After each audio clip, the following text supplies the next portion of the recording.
ಸ್ನೇಹಿತರೆ ನಮಸ್ಕಾರ. ಈಗಾಗಲೇ ಇಡೀ ದೇಶದಾದ್ಯಂತ ಸಂಚಲನ ಮೂಡಿಸಿದಂತಹ ಹಾಸನದ ಪೆನ್ಡ್ರೈವ್ ವೀರ ಪ್ರಜ್ವಲ್ ರೇವಣ್ಣ ಕತೆ ನಿಮ್ಮೆಲ್ಲರಿಗೂ ಕೂಡ ಗೊತ್ತಿರುವಂಥದ್ದೇ.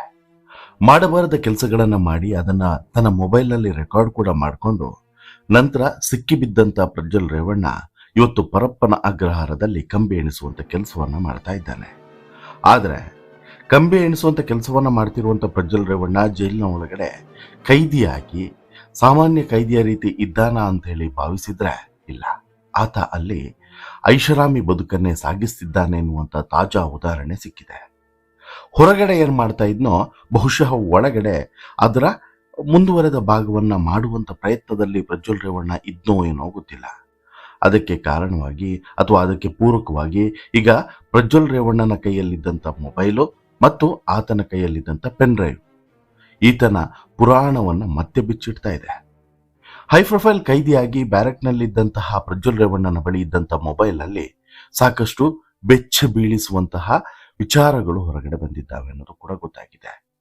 ಕೆಲವು ಮಾಧ್ಯಮಗಳ ವರದಿಯ ಪ್ರಕಾರ ಪ್ರಜ್ವಲ್ ರೇವಣ್ಣನ ಸೆಲ್ನಲ್ಲಿ ಸಿಕ್ಕಂತ ಮೊಬೈಲ್ ಮತ್ತು ಪೆನ್ ಡ್ರೈವ್ ನಲ್ಲಿ ಒನ್ಸ್ ಅಗೈನ್ ಅಶ್ಲೀಲ ವಿಡಿಯೋಗಳು, OTT ಆಪ್ಸ್ಗಳು ಮತ್ತು ಸಾಕಷ್ಟು ವಾಟ್ಸಪ್ ಚಾಟ್ಗಳು ಹಾಗೇನೆ ಕಾಲ್ ಮಾಡಿರುವಂಥ ಕಾನ್ವರ್ಸೇಷನ್ ಮಾಡಿರುವಂತಹ ವಿಡಿಯೋಗಳು ಕೂಡ ಪತ್ತೆ ಆಗಿದ್ದಾವೆ ಅನ್ನುವಂಥ ಸಂಗತಿ ಸಹಜವಾಗಿ ಆತಂಕ ಮೂಡಿಸ್ತಾ ಇದೆ. ಪರಪ್ಪನ ಅಗ್ರಹಾರದ ಒಳಗಡೆ ಹಾಗಾದ್ರೆ ಪ್ರಜ್ವಲ್ ರೇವಣ್ಣ ಏನು ಮಾಡ್ತಾ ಇದ್ದ? ಅಪರಾಧಿಯಾಗಿರುವಂಥ ಪ್ರಜ್ವಲ್ ರೇವಣ್ಣ ಈಗ ಅಲ್ಲಿ ಮಾಡ್ತಿದ್ದಂಥ ಕೆಲಸ ಏನು, ಇನ್ನು ಮುಂದೆ ಮಾಡಬೇಕಾಗಿರೋ ಕೆಲಸ ಏನು, ಎಲ್ಲವನ್ನು ಕೂಡ ಎಳೆ ಎಳೆಯಾಗಿ ನಿಮ್ಮ ಮುಂದೆ ಇಡ್ತಾ ಹೋಗ್ತೇನೆ. ಅದಕ್ಕಿಂತ ಮುಂಚೆ ನೀವಿನ್ನೂ ಕೂಡ ನಮ್ಮ ಚಾನಲ್ ಅನ್ನ ಸಬ್ಸ್ಕ್ರೈಬ್ ಮಾಡಿಲ್ಲ ಅಂದ್ರೆ ದಯವಿಟ್ಟು ಕೂಡಲೇ ಸಬ್ಸ್ಕ್ರೈಬ್ ಮಾಡಿ ಸ್ನೇಹಿತರೆ. ಜೈಲು ಅಂತ ಹೇಳಿದ್ರೆ ಶಿಕ್ಷೆ ಮಾಡಿದವರಿಗೆ ಮನಪರಿವರ್ತನೆಯ ಕೇಂದ್ರ. ಜೈಲಿಗೆ ಹಾಕಿದ್ದಾರೆ ಅಂತ ಹೇಳಿದ್ರೆ ಅವ್ರು ಮಾಡಿರುವಂತಹ ಕೆಟ್ಟ ಕೆಲಸಗಳು ಮತ್ತೆ ರಿಪೀಟ್ ಆಗಬಾರದು, ಅವರ ಮನ ಪರಿವರ್ತನೆ ಆಗಬೇಕು, ಹೊರಗಡೆ ಬರೋಷ್ಟೊತ್ತಿಗೆ ಬದಲಾಗಬೇಕು ಆ ಮನುಷ್ಯ ಅನ್ನುವಂಥ ಕಾರಣಕ್ಕೋಸ್ಕರ ಜೈಲಿಗೆ ಹಾಕ್ತಾರೆ.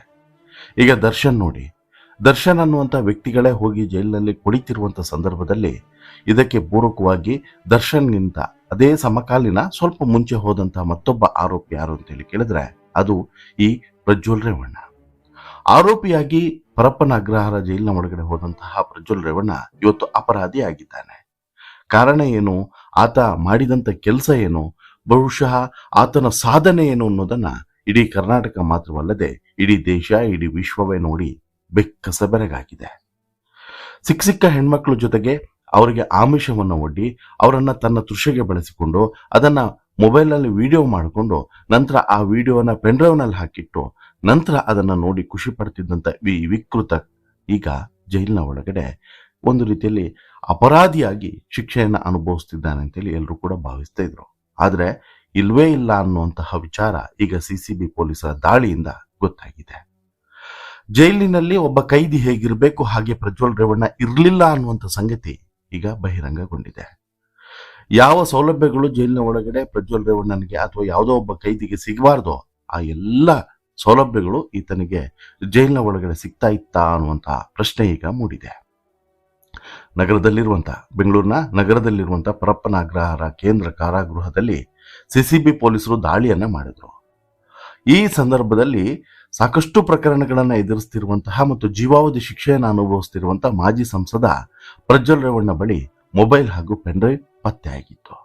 ಇದು ಒಂದು ರೀತಿಯಲ್ಲಿ ಸ್ಫೋಟಕವಾದಂತಹ ವಿಚಾರ ಆಗಿತ್ತು, ಜೊತೆಗೆ ದೊಡ್ಡ ಬ್ರೇಕಿಂಗ್ ಕೂಡ. ಯಾಕಂತ ಹೇಳಿದ್ರೆ ಇದು ಕಾರಾಗೃಹ ಇಲಾಖೆಯಲ್ಲಿ ನಡೆದಂತಹ ಮತ್ತು ನಡಿಬಾರ್ದಂತಹ ಕೃತ್ಯ ಅಂತ ಕೂಡ ಹೇಳಬಹುದು. ಮೊಬೈಲ್ ಹಾಗೂ ಪೆನ್ ಡ್ರೈವ್ ನಲ್ಲಿ ಏನೇನಿದೆ ಅನ್ನೋದನ್ನ ಪರಿಶೀಲನೆ ನಡೆಸಿದಂತ ಪೊಲೀಸರು ಒಂದು ಕ್ಷಣ ಮತ್ತೆ ಬೆಚ್ಚಿ ಬಿದ್ದಿದ್ರು, ಶಾಕ್ ಆಗಿದ್ರು. ಹೌದು, TV9 ವರದಿಯ ಪ್ರಕಾರ ಪ್ರಜ್ವಲ್ ಬಳಿ ಇದ್ದಂತ ಮೊಬೈಲ್ ಹಾಗೂ ಪೆನ್ ಡ್ರೈವ್ ನಲ್ಲಿ ಅಶ್ಲೀಲ ವಿಡಿಯೋಗಳು ಇರೋದು ಪತ್ತೆ ಆಗಿವೆ ಅಂತೆ. ಅಲ್ಲದೆ ಯುವತಿಯರ ಅಶ್ಲೀಲ ಫೋಟೋಗಳು, ಕಟ್ಟಿಂಗ್ಸ್ ಗಳನ್ನ ಇಟ್ಕೊಂಡಿರೋದು ಕೂಡ ಕಂಡು ಬಂದಿದೆಯಂತೆ. ಈ ಹಿನ್ನೆಲೆಯಲ್ಲಿ ಇದೀಗ ಪ್ರಜ್ವಲ್ ರೇವಣ್ಣನನ್ನ VIP ಸೆಲ್ನಿಂದ ಸಾಮಾನ್ಯ ಸಜಾಬಂದಿಗಳ ಸೆಲ್ಗೆ ಶಿಫ್ಟ್ ಮಾಡಲಾಗಿದೆ ಅನ್ನುವಂಥ ಮಾಹಿತಿಯನ್ನ TV9 ಕೊಟ್ಟಿದೆ. ಇದರ ಜೊತೆಗೆ ಪ್ರಜ್ವಲ್ ಸೆಲ್ನಲ್ಲಿ ನೀಲಿ ಬಣ್ಣದ ರೆಡ್ಮಿ 5G ಫೋನ್ ಇತ್ತು, ಒಂದು ಚಾರ್ಜರ್ ಇತ್ತು, ಒಂದು ನೀಲಿ ಪಾಕೆಟ್ ನೋಟ್ಬುಕ್ ಇತ್ತು, ಹಾಗೇನೆ ಒಂದು ಕಪ್ಪು ಬಣ್ಣದ ಸ್ಯಾಂಡಿಸ್ಕ್ ಪೆನ್ ಡ್ರೈವ್ ಸಿಕ್ಕಿದೆ ಅನ್ನೋದು ಕೂಡ ಇದೇ ವರದಿಯಲ್ಲಿ ಇದೆ. ಮೊಬೈಲ್ ಹಾಗೂ ಪೆನ್ ಡ್ರೈವ್ ನಲ್ಲಿ ಅಶ್ಲೀಲ ವಿಡಿಯೋಗಳು ಇರೋದು ಕೂಡ ಕಂಡು ಬಂದಿದೆ. ಇದು ಸಹಜವಾಗಿ ಮತ್ತೆ ಅಚ್ಚರಿಗೂ ಕೂಡ ಕಾರಣ ಆಗಿದೆ. ಹಾಗಾದ್ರೆ ಪ್ರಜ್ವಲ್ ರೇವಣ್ಣಗೆ ಮೊಬೈಲ್ ಪೆನ್ ಡ್ರೈವ್ ಅನ್ನ ಕೊಟ್ಟವ್ರು ಯಾರು, ಅದರಲ್ಲಿ ಅಶ್ಲೀಲ ವಿಡಿಯೋಗಳು ಹೇಗ್ ಬಂದು ಅನ್ನೋದು ಪ್ರಜ್ವಲ್ ರೇವಣ್ಣ ಬಾಯಿ ಬಿಟ್ಟಿಲ್ಲ ಅಂತೆ. ಹೀಗಾಗಿ ಇದು ನಿಗೂಢವಾಗಿದೆ. ಇನ್ನು ಒಳಗಡೆ ಹೋದ್ರೂ ಕೂಡ ಈತನ ತೃಷೆ ತೀರಿಲ್ವಾ, ಈತನ ಮನ ಪರಿವರ್ತನೆ ಆಗಿಲ್ವಾ ಅನ್ನೋಂಥ ಪ್ರಶ್ನೆಯೂ ಕೂಡ ಈಗ ಮೂಡಿದೆ. ಬಹುತೇಕ ಈತ ಬಳಸುವಂತ ಎಲ್ಲ ವಸ್ತುಗಳು ನೀಲಿ ಬಣ್ಣದ್ದೇ ಯಾಕೆ ಅನ್ನೋದು ಒಂದು ಪ್ರಶ್ನೆಯೂ ಕೂಡ ಈಗ ಮೂಡಿದೆ. ಇನ್ನು ನಿಮ್ಗೆ ಗೊತ್ತಿರೋ ಹಾಗೆ ಪರಪ್ಪನ ಅಗ್ರಹಾರದ ಸುತ್ತಮುತ್ತ ಜಾಮರ್ಗಳಿದ್ದಾವೆ. ಮೊಬೈಲ್ ನೆಟ್ವರ್ಕ್ಗಳು ವರ್ಕ್ ಆಗೋದಿಲ್ಲ. ವೈಫೈ ಬಳಕೆ ಮಾಡಬೇಕು ಅಂತ ಹೇಳಿದ್ರೆ ಪಾಸ್ವರ್ಡ್ ಅನ್ನೇ ಕೊಡಬೇಕು. ಪಾಸ್ವರ್ಡ್ ಅನ್ನ ಯಾರು ಹೊರಗಿನವ್ರು ಯಾರಾದ್ರೂ ಹೋಗಿ ಕೊಡಕ್ಕಾಗುತ್ತಾ? ಕಾಳ ಬೋಳ ಇಲ್ಲ. ಒಳಗಡೆ ಇರುವಂತಹ ಪೊಲೀಸರೇ ಯಾರೋ ಪಾಸ್ವರ್ಡ್ ಅನ್ನ ಕೊಟ್ಟಿರ್ತಾರೆ. ಆ ಮಹಾನುಭಾವ ಪೊಲೀಸರು ಯಾರು ಅನ್ನೋದು ಕೂಡ ಪತ್ತೆ ಆಗಬೇಕಾಗಿದೆ. ಹಾಗೇನೆ ಈತನಿಗೆ ಮೊಬೈಲ್ ಅನ್ನು ಒಳಗಡೆ ತರೋದಕ್ಕೆ ಅಲೋ ಮಾಡಿಕೊಟ್ಟಂತ ವ್ಯಕ್ತಿ, ಆ ಪೊಲೀಸ್ ಅಧಿಕಾರಿ ಯಾರು ಅನ್ನೋದು ಕೂಡ ಗೊತ್ತಾಗಬೇಕಾಗಿದೆ. ಜೊತೆಗೆ ಈತನ ಜೊತೆಗೆ ಮತ್ತೊಬ್ಬ ರೌಡಿ ಕೂಡ ಇದ್ದ ಅನ್ನೋದು ಕೂಡ ಗೊತ್ತಾಗಿದೆ. ಆತನ ಕೈಯಲ್ಲೂ ಕೂಡ ಈ ಮೊಬೈಲ್ ಇತ್ತು ಅನ್ನೋದನ್ನು ಕೂಡ ಪ್ರಾಥಮಿಕವಾಗಿ ಹೇಳಲಾಗಿದೆ. ಆತನ ಮೊಬೈಲ್ ಅನ್ನೇ ಈತ ಕೂಡ ಬಳಸ್ತಿದ್ದ, ಇಬ್ರು ಕೂಡ ಇದನ್ನ ಬಳಕೆ ಮಾಡ್ಕೊಳ್ತಿದ್ರು ಅನ್ನೋದು ಕೂಡ ಗೊತ್ತಾಗಿದೆ. ಈ ಸಂಬಂಧ ಈಗಾಗಲೇ ಡಿಜಿಪಿ ಆಗಿರುವಂತಹ ಅಲೋಕ್ ಕುಮಾರ್ ತುಂಬಾ ಗಂಭೀರವಾಗಿ ಈ ಪ್ರಕರಣವನ್ನ ತೆಗೆದುಕೊಂಡಿದ್ದಾರೆ. ಹಾಗಾಗಿ ಒಂದು ನೇರವಾದಂತಹ ಆಕ್ಷನ್ ಆಗಬಹುದು ಅನ್ನುವಂಥ ನಿರೀಕ್ಷೆ ಎಲ್ಲರಲ್ಲೂ ಕೂಡ ಇದೆ. ಇನ್ನೂ ಆತಂಕಕಾರಿ ಮತ್ತು ಬೆಚ್ಚು ಬೀಳಿಸುವಂತ ಸಂಗತಿಗಳು ಏನು ಅಂತ ಹೇಳಿದ್ರೆ, ಈ ಪೆನ್ಡ್ರೈವ್ನಲ್ಲಿ ಅಶ್ಲೀಲ ವಿಡಿಯೋ, ಮೊಬೈಲ್ನಲ್ಲಿ ಸಿಕ್ಕಿರುವಂತ ಬೇರೆ ಬೇರೆ ಚಾಟ್ಸ್ಗಳು ಒಂದು ಕಡೆ ಆದ್ರೆ, ಪ್ರಜ್ವಲ್ ರೇವಣ್ಣ ಮಾತನಾಡಿರುವಂತ ಆಡಿಯೋ ರೆಕಾರ್ಡ್ ಕೂಡ ಸಿಕ್ಕಿದೆ. ಅದ್ರ ಜೊತೆಗೆ ಈತ ಫೋನ್ನಲ್ಲಿ ಮಾತನಾಡುವಂತ ವಿಡಿಯೋ ಕೂಡ ಈಗ ವೈರಲ್ ಆಗಿದೆ. ಜೈಲಿನಲ್ಲಿ ಸಿಕ್ಕಂತ ಮೊಬೈಲ್ ಮೂಲಕ ಪ್ರಜ್ವಲ್ ರೇವಣ್ಣ ಅಪರಿಚಿತ ವ್ಯಕ್ತಿಯೊಂದಿಗಿನ ಸಂಭಾಷಣೆ ಗೊತ್ತಾಗಿದೆ.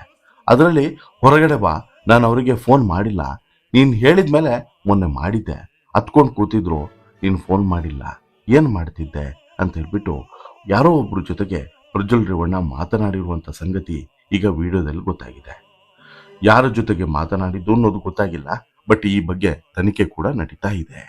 ಇನ್ನು ಅಲೋಕ್ ಕುಮಾರ್ ಕೂಡ ಈ ಬಗ್ಗೆ ತುಂಬಾ ಸೀರಿಯಸ್ ಆಗಿ ತೆಗೆದುಕೊಂಡಿದ್ದೀವಿ ಈ ಪ್ರಕರಣವನ್ನ ಅಂತಾನು ಕೂಡ ಹೇಳಿದ್ದಾರೆ. ಹಾಗೇನೆ ನಾವು ದಾಳಿ ಮಾಡಿದಂತ ಸಂದರ್ಭದಲ್ಲಿ ಸಿಕ್ಕಿರ್ಲಿಲ್ಲ, ಬಟ್ CCB ದಾಳಿ ಮಾಡಿದಾಗ ಸಿಕ್ಕಿದೆ ಅಂತ ಹೇಳಿದ್ರೆ ಈಗ ಇದನ್ನ ನಾವು ತುಂಬಾ ಸೀರಿಯಸ್ ಆಗಿ ತೆಗೆದುಕೊಳ್ಳಲೇಬೇಕು. ಜೊತೆಗೆ ಮೊಬೈಲು, ಚಾರ್ಜರು, ಆತನ ಮೊಬೈಲ್ನಲ್ಲಿ OTT ಆ್ಯಪ್ಗಳು ಕೂಡ ಪತ್ತೆ ಆಗಿದ್ದಾವೆ. ಜೈಲಿನ ವೈಫೈ ಅನ್ನ ಬಳಸ್ತಾ ಇದ್ನಾ ಅನ್ನೋದ್ರ ಬಗ್ಗೆನೂ ಕೂಡ ಪರಿಶೀಲನೆಯನ್ನ ಮಾಡ್ತಾ ಇದ್ದೇವೆ. ಯಾರೆಲ್ಲ ಈತನಿಗೆ ಸಹಕಾರವನ್ನ ಕೊಟ್ಟಿದ್ರು, ಈ ಹಿಂದೆ ಸರಬರಾಜಾದಂತ ಮೊಬೈಲ್ಗಳು ಇನ್ನೂ ಒಳಗೆ ಇದೆ. ಕೆಲ ದಿನಗಳ ಹಿಂದೆ ನಾವು ದಾಳಿ ಮಾಡಿದಾಗ ಏನೂ ಕೂಡ ಸಿಕ್ಕಿರಲಿಲ್ಲ. ಸದ್ಯ ಅಸಿಸ್ಟೆಂಟ್ ಸೂಪರಿಂಟೆಂಡೆಂಟ್ ಈರಣ್ಣನನ್ನ ಸಸ್ಪೆಂಡ್ ಮಾಡಿದ್ದೀನಿ, SP ಅನ್ಬುಕುಮಾರ್ಗೆ ನೋಟಿಸ್ ಅನ್ನ ಕೊಟ್ಟು ಮಾಹಿತಿಯನ್ನ ಕೇಳಿದ್ದೀನಿ ಅಂತ ಕೂಡ ಅಲೋಕ್ ಕುಮಾರ್ ಹೇಳ್ತಾರೆ. ಬಟ್ ಇಲ್ಲಿ ಇರುವಂತ ವಿಚಾರ ಏನು ಅಂತ ಹೇಳಿದ್ರೆ, ಜೈಲಿನ ಒಳಗಡೆ ಈ ಕೈದಿ ಆಗಿರುವಂತ ಪ್ರಜ್ವಲ್ ರೇವಣ್ಣ ಅಲ್ಲಿನ ಯೂನಿಫಾರ್ಮ್ ಅನ್ನು ಕೂಡ ಹಾಕೊಳ್ತಾ ಇರಲಿಲ್ಲ ಅನ್ನೋಂತಹ ಒಂದು ವಿಚಾರವೂ ಕೂಡ ಈಗ ಬಹಿರಂಗ ಆಗಿದೆ. ಅಂದ್ರೆ ಎಲ್ಲಿವರೆಗೆ ಪ್ರಜ್ವಲ್ ರೇವಣ್ಣ ಈ ಜೈಲನ್ನ ತನ್ನ ಐಷಾರಾಮಿ ಬದುಕಾಗಿ ಬದಲಾಯಿಸಿಕೊಂಡಿದ್ದ ಅಂತೇಳಿ, ಯಾವುದೋ ಒಂದು ಲಾಡ್ಜಲ್ಲೋ ಯಾವುದೋ ಒಂದು ರೆಸಾರ್ಟ್ನಲ್ಲೋ ಇರೋ ರೀತಿಯಲ್ಲಿ ಇಲ್ಲಿ ಜೈಲಿನಲ್ಲಿ ಪ್ರಜ್ವಲ್ ರೇವಣ್ಣ ಬದುಕ್ತಾ ಇದ್ನಾ ಅನ್ನುವಂಥ ಪ್ರಶ್ನೆ. ಬೇಕಾದಾಗ ಹೋಗಿ TV ನೋಡೋದು, ಬೋರ್ ಆದಾಗ ಹೋಗಿ ಮೊಬೈಲ್ ನೋಡೋದು, OTT ಆ್ಯಪ್ಸ್ಗಳಲ್ಲಿ ಸಿನಿಮಾಗಳನ್ನು ನೋಡೋದು, ಸೀರೀಸ್ಗಳನ್ನು ನೋಡೋದು, ಜೊತೆಗೆ ಮಾಡಬೇಕಾಗಿರುವಂಥ ಕೆಲಸವನ್ನ ಮಾಡದೆ ಆರಾಮಾದಂಥ ಜೀವನವನ್ನು ನಡೆಸೋದು, ಅಲ್ಲಿ ಕೈದಿಗಳು ಹಾಕಬೇಕಾಗಿರುವಂಥ ಬಟ್ಟೆಯನ್ನು ಧರಿಸದೆ ತನ್ನದೇ ಆದಂಥ T-ಶರ್ಟು, ಪ್ಯಾಂಟು, ಶಾರ್ಟ್ಸ್ಗಳನ್ನು ಹಾಕ್ಕೊಂಡು ಆರಾಮಾಗಿರುವಂಥದ್ದು, ಇವೆಲ್ಲವೂ ಕೂಡ ಈಗ ಒಂದೊಂದಾಗಿ ಹೊರಗಡೆ ಬರ್ತಾ ಇದೆ. ಇಷ್ಟು ದಿನಗಳ ಕಾಲ ಪ್ರಜ್ವಲನ್ನ VIP ಸೆಲ್ನ ಸಜಾಬಂದಿಯ ಕೈದಿಗಳಿಗೆ ಇರುವಂಥ ಜಾಗದಲ್ಲಿ ಇರಿಸ್ತಿದ್ರು. ಬಟ್ ಇನ್ನು ಮುಂದೆ ಸಾಮಾನ್ಯವಾದಂಥ ಸಜಾಬಂದಿಗಳ ಕೈದಿಗಳ ಸೆಲ್ಗೆ ಶಿಫ್ಟ್ ಅನ್ನ ಮಾಡಲಾಗಿದೆ. VIP ಸೆಲ್ನಲ್ಲಿ ಪ್ರಜ್ವಲ್ ರೇವಣ್ಣ ಹಾಗೂ ಮತ್ತೋರ್ವ ವಿಚಾರಣಾಧೀನ ಕೈದಿ ಪ್ರತಾಪ್ ರಾಯ್ ಇದ್ದ. ಈತನು ಕೂಡ ಈ ಪೋಕ್ಸೋ ಕೇಸ್ನಲ್ಲಿ ಬಂಧಿತ ಆಗಿದ್ದ ಅನ್ನೋದು ಕೂಡ ಗೊತ್ತಾಗಿದೆ. ಜೊತೆಗೆ ಪ್ರಜ್ವಲ್ ರೇವಣ್ಣನಿಗೆ ಸಾಕಷ್ಟು ರೀತಿಯಲ್ಲಿ ಸಹಾಯವನ್ನ ಮಾಡ್ತಾ ಇದ್ದ, ಪ್ರಜ್ವಲ್ ರೇವಣ್ಣಗೆ ಅಸಿಸ್ಟೆಂಟ್ ರೀತಿ ಇದ್ದ ಅನ್ನೋದು ಗೊತ್ತಾಗಿದೆ. ನನಗೆ ಈ ಹಿಂದೆ ಒಬ್ರು ಇದೇ ರೀತಿ ಪರಪ್ಪನ ಅಗ್ರಹಾರ ಜೈಲಿನಲ್ಲಿ ಇದ್ದು ಬಂದಂಥವ್ರು ಹೇಳ್ತಾ ಇದ್ರು, ನಮ್ಗೆ ಬೇಕು ಅಂತ ಹೇಳಿದ್ರೆ ನಾವು ದುಡ್ಡು ಕೊಟ್ಟರೆ ನಮಗೊಬ್ರು ಅಸಿಸ್ಟೆಂಟ್ ಅನ್ನ ಕೊಡ್ತಾರೆ, ಅವರನ್ನ ಇಟ್ಕೊಂಡು ನಾವು ಕೆಲಸಗಳನ್ನ ಮಾಡಿಸ್ಕೊಳ್ಬೋದು, ಅಡುಗೆ ಸಪರೇಟ್ ಆಗಿ ಬೇಕಾದ್ರೂ ಮಾಡ್ಕೊಬೋದು, ಏನು ಬೇಕಾದರೂ ಕೂಡ ತಿನ್ಬೋದು, ಬಟ್ ಒಂದಕ್ಕೆ 10 ಪಟ್ಟು ಕೊಡಬೇಕಾಗ್ತದೆ. 50 ರೂಪಾಯಿ kg ಅಕ್ಕಿಗೆ 500 ರೂಪಾಯಿ ಕೊಡಬೇಕಾಗುತ್ತೆ. ಇಂತಹದ್ದೊಂದು ಪರಿಸ್ಥಿತಿ ಇದೆ ಅನ್ನುವಂಥ ವಿಚಾರವನ್ನ ಬಹಳಷ್ಟು ವರ್ಷಗಳ ಹಿಂದೆ ಒಬ್ಬರು ಕೈದಿ ಹೇಳಿದ್ರು ನನಗೆ. ಅಲ್ಲಿಂದ ಹೊರಗಡೆ ಬಂದವರು, ಶಿಕ್ಷೆಯನ್ನು ಮುಗಿಸಿ ಹೊರಗಡೆ ಬಂದಂಥವ್ರು. ಈಗ ನೋಡಿದ್ರೆ ಇವೆಲ್ಲದೂ ಕೂಡ ಸತ್ಯ ಆಗ್ತಿದೆ, ಅಥವಾ ಒಳಗಡೆ ಇರೋದನ್ನೇ ಅವ್ರು ಹೇಳಿದ್ದಾರೇನೋ ಅನ್ನುವಂಥ ವಿಚಾರ ಈಗ ಗೊತ್ತಾಗ್ತಿದೆ, ಬಯಲಿಗೆ ಬರ್ತಿದೆ. ಇನ್ನು ಇದೀಗ ಪ್ರಜ್ವಲ್ 20 ಕೈದಿಗಳ ಜೊತೆಗೆ ಒಂದು ಟಾಯ್ಲೆಟ್ ಇರುವಂತಹ ಸೆಲ್ನಲ್ಲಿ ಇರುವಂತಹ ಪರಿಸ್ಥಿತಿ ಎದುರಾಗಿದೆ. ಇನ್ನು 20 ಕೈದಿಗಳಿಗೆ ಇರೋದು ಒಂದೇ ಟಾಯ್ಲೆಟ್. ಹೀಗಾಗಿ ಪ್ರಜ್ವಲ್ 20 ಕೈದಿಗಳ ಜೊತೆಗೆ ಒಂದೇ ಟಾಯ್ಲೆಟ್ ಅನ್ನ ಬಳಸ್ಕೊಂಡು ಜೊತೆಗೆ ಜೈಲಿನ ಯೂನಿಫಾರ್ಮ್ ಏನಿದೆ ಅದನ್ನು ಕೂಡ ಹಾಕಿ ಲೈಬ್ರರಿ ಕೆಲಸವನ್ನು ಮಾಡೋದಕ್ಕೆ ಸೂಚನೆಯನ್ನು ಕೊಡಲಾಗಿದೆ. ಕಠಿಣ ಶಿಕ್ಷೆಯ ಹಿನ್ನೆಲೆಯಲ್ಲಿ ಜೈಲಿನ ಕಡ್ಡಾಯ ಸಮವಸ್ತ್ರಗಳನ್ನು ಧರಿಸಿ ಲೈಬ್ರರಿಯಲ್ಲಿ ಕೆಲಸ ಮಾಡುವಂತ ಅನಿವಾರ್ಯತೆ ಈಗ ಪ್ರಜ್ವಲ್ಗೆ ನಿರ್ಮಾಣ ಆಗಿದೆ. ಇನ್ನೇನೋ ಪುಕ್ಷಟೆ ಏನು ಕೆಲಸ ಮಾಡಲ್ಲ, ಅದಕ್ಕೂ ಕೂಡ ಪೇಮೆಂಟ್ ಅಂತ ಹೇಳಿ ಕೊಡ್ತಾರೆ. ಇನ್ನು ಕರ್ತವ್ಯ ಲೋಪ ಎಸಗಿದಂತ ಅಧಿಕಾರಿಗಳು ಹಾಗೇನೆ ಇನ್ನು ಏನೇನು ಅಕ್ರಮಗಳು ಒಳಗಡೆ ನಡೀತಿದ್ದಾವೆ ಅನ್ನೋದು ಕೂಡ ಪತ್ತೆ ಹಚ್ಚಬೇಕಾಗಿದೆ. ಜೊತೆಗೆ ಇಲ್ಲಿ ಒಂದು ತಿಳ್ಕೊಳ್ಳಿ, ಇವೆಲ್ಲದಕ್ಕೂ ಕೂಡ ಯಾರೋ ಒಂದಷ್ಟು ಅಧಿಕಾರಿಗಳು ಸಾಥನ್ನು ಕೊಡಲೇಬೇಕು. ಸುಮ್ಮನೆ ಯಾರು ಕೂಡ ಮಾಡೋಕ್ಕೆ ಸಾಧ್ಯವಿಲ್ಲ. ಆ ಅಧಿಕಾರಿ ಯಾರು, ಇದೇ ರೀತಿ ಐಷಾರಾಮಿ ಬದುಕನ್ನು ಬದುಕ್ತಿರೋರು ಯಾರ್ಯಾರು ಅನ್ನುವಂಥ ಸಂಗತಿ ಈಗ ಹೊರಗಡೆ ಬರಬೇಕಾಗಿದೆ. ಅವತ್ತು ದರ್ಶನ್ ವಿಡಿಯೋ ಫೋಟೋಸ್ಗಳು ರಿಲೀಸ್ ಆದಂಥ ಸಂದರ್ಭದಲ್ಲಿ ಹೇಗೆ ಸಂಚಲನ ಆಯಿತು, ಈಗ ಮತ್ತೆ ಅದೇ ರೀತಿಯಾದಂಥ ಬೆಳವಣಿಗೆ ನಡೆಯುವಂತಹ ಎಲ್ಲ ಲಕ್ಷಣಗಳು ಕೂಡ ಕಾಣಿಸ್ತಿದ್ದಾವೆ ಅನ್ನೋದು ಕೂಡ ಸತ್ಯ. ನೋಡೋಣ ಏನಾಗುತ್ತೆ ಮುಂದಿನ ದಿನಗಳಲ್ಲಿ. ಇದರ ಹಿಂದೆ ಇದ್ದಂಥ ಸೂತ್ರಧಾರ ಯಾರು ಅನ್ನೋದು ಬಹಿರಂಗ ಆಗುತ್ತಾ ಕಾದ್ ನೋಡ್ಬೇಕು. ಒಟ್ಟಾರೆ ನಿಮ್ಗೆ ಅನಿಸುತ್ತೆ ಸ್ನೇಹಿತರೆ, ಪ್ರಜ್ವಲ್ ರೇವಣ್ಣನಿಗೆ ಜೈಲಿನ ಒಳಗಡೆ ಹೋದ್ರೂ ಕೂಡ ಪೆನ್ ಡ್ರೈವ್ ಮೊಬೈಲು ಬಿಟ್ಟು ಬದುಕೋಕ್ಕೆ ಸಾಧ್ಯವಾಗ್ತಿಲ್ಲ ಅನ್ನುವಂಥ ಸಂಗತಿಯನ್ನು ಕೇಳಿದಾಗ ನಿಮ್ಗೆ ಏನು ಅನಿಸ್ತು?